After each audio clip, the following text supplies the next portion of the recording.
In previous videos, we talked about the neti and using it to clean your nose to make you more aware of air as it's moving through the nostrils and the sinus passages. In yoga, the breathing is done primarily through the nose. It tends to make one calm, and it serves other functions that we've mentioned previously about hydrating the air, cleaning out, getting it ready to go into the lungs.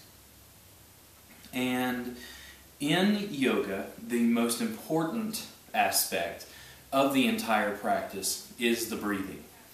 All Asian traditions, it seems, from martial arts to yoga, Chinese medicine, focus on the breathing in some form or another.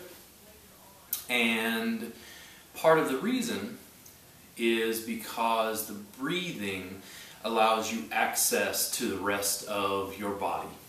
Breathing is both voluntary and involuntary, much like skeletal muscle is voluntary. You can control it. I can think, contract my bicep, and it will contract. Breathing is the same way, except if I were to tell myself to stop breathing until I passed out, my body would automatically start breathing.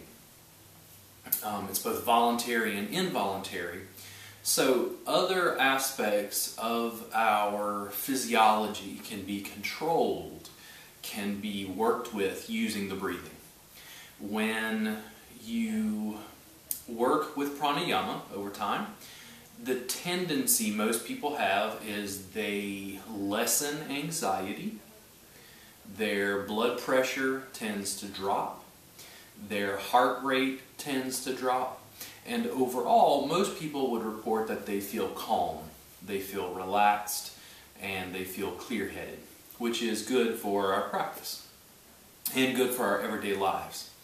Once you've used the neti to clean your nose, I wanted to talk a bit more about respiration itself.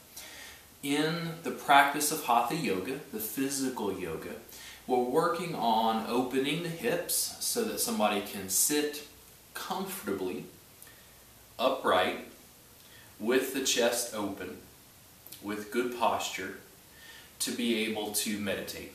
That is the whole focus and the whole point of the practice. We want people to be physically healthy so that they can hopefully live a long life. As Martin Luther King Jr. said, longevity does have its place. But we're just making people feel better. To me, that is enough of a goal.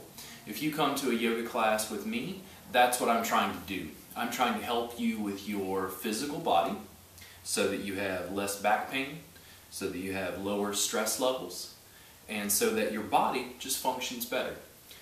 Digestion improves, mood tends to improve, people feel better, and then it has other effects about their relationships, their finances, the way they live their lives, in various ways. But the physical practice, Hatha Yoga, just allow people to meditate. Part of meditation is the breathing, again. In Zen meditation, two of the things that Zen teachers will focus on are sitting upright and the breathing. End of story. So, when we're dealing with respiration, we're dealing with the diaphragm, which is a muscle underneath the rib cage and just above the abdominal organs. When we're dealing with the diaphragm, it's bowl-shaped. It's hard to get a visual of the muscle because you can't see it like you would a bicep or a tricep. But the muscle is a bowl underneath the rib cage. When I take an in-breath, the muscle flattens. It tends to push the abdominal organs down, which then makes the belly slightly protrude. When I relax, the muscle forms that upside down bowl again. It allows room for the abdominal organs to then rise, and it decreases the rib cage. The diaphragm is the primary muscle of respiration. It's the primary muscular focus. It's the workhorse of breathing.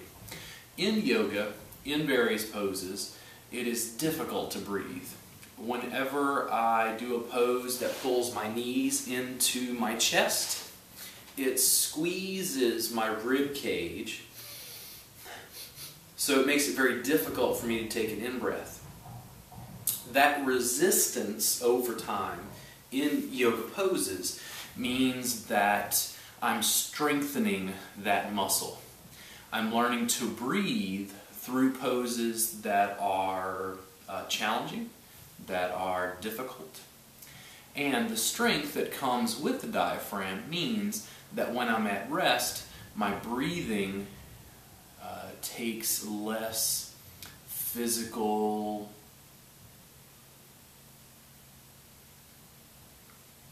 because my diaphragm is strengthened, it takes less physical work for me to breathe comfortably, calmly, and easily.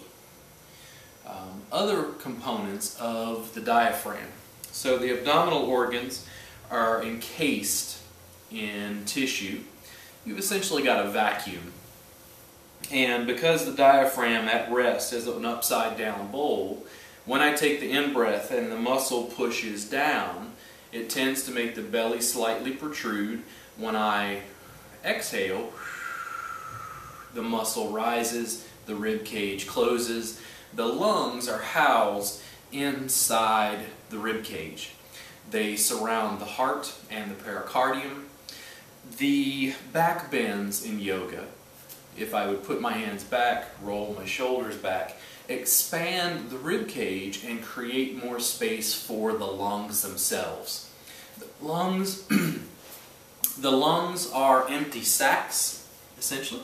It's like a plastic bag inside the rib cage, and it can only expand to the point that the rib cage will allow.